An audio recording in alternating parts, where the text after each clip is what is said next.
কাশ্মীরের পেহেলগাঁওয়ে জঙ্গি হামলায় মৃত্যু হয়েছিল ২৬ জন নিরীহ পর্যটকদের। সেই করুণ চিত্র এবার কালীপুজোতে থিম ভাবনার মধ্যে দিয়ে ফুটিয়ে তুলতে চলেছে শহরের ঐতিহ্যবাহী ঢাংডিং সার্বজনীন শ্যামাপুজো কমিটি। প্রতি বছরের মতো এবছরও বিগ বাজেটের পুজোর আয়োজন করতে চলেছে শহরের ২ নম্বর ব্রিজ এলাকার ঢাংডিং সার্বজনীন পুজো কমিটি। এবছর তাদের বিশেষ আকর্ষণীয় থিম পেহেলগাঁও হামলা। পুজো উদ্যোক্তাদের কথায় এবারের থিমটি সম্পূর্ণ ভিন্ন। পেহেলগাঁওয়ে নৃশংস জঙ্গি হামলা এবং দেশের নিরাপত্তা বাহিনীর বীরত্ব এবং জাতীয়তাবাদের ওপর ভিত্তি করে তৈরি পেহেলগাঁও এবং অপারেশন সিন্দুর নামক ২০২৫ সালের কাশ্মীরের সেই ঘটনাকে কেন্দ্র করে গড়ে তোলা হচ্ছে।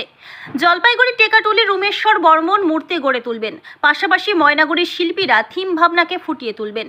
থিমের মাধ্যমে এক স্ত্রীর তার স্বামীকে সন্ত্রাসবাদীদের হাত থেকে বাঁচানোর নিদারুণ চেষ্টার দৃশ্য দেখানো হবে। পাশাপাশি অপারেশন সিন্দুরে দৃশ্যায়িত হয়েছে বীর সেনাদের ভূমিকা, সেই চিত্র তুলে ধরা হবে বলে জানা যায়।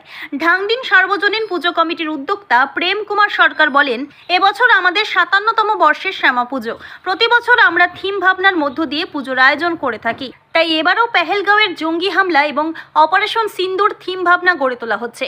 আমাদের আশা এবছর দর্শনার্থীদের ভিড় উপচে পড়বে পুজো মণ্ডপে।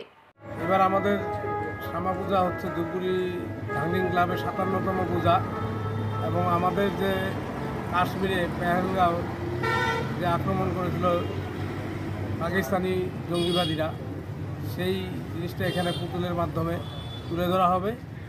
আর তার পরবর্তী যে আমাদের অপারেশন সিঁদুর যে ভারতের সেনাবাহিনীরা করেছিল, সেটাও আমাদের এখানে পুতুলের মাধ্যমে এখানে আমরা দেখানোর চেষ্টা করি।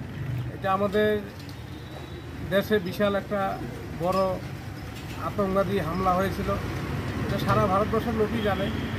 সেটাই আমরা মানুষকে একটু দেখানোর চেষ্টা করব, যাতে মানুষ দেখে একটু খুশি হয় যে কীভাবে কী হয়েছে। আমরা তো আর কাশ্মীরে যেতে পারবো না, মানুষের ভিড় হবে।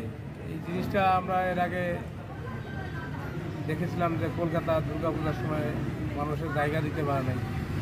আমাদের এখানেও প্রচুর এমনিতেই ভিড় হয় আমাদের ২ নম্বর ব্রিজে, এবার আরও ভিড়টা বেশি হবে। ধূপগুড়ি থেকে ভাস্কর মহন্তের রিপোর্ট, আমাদের টিভি।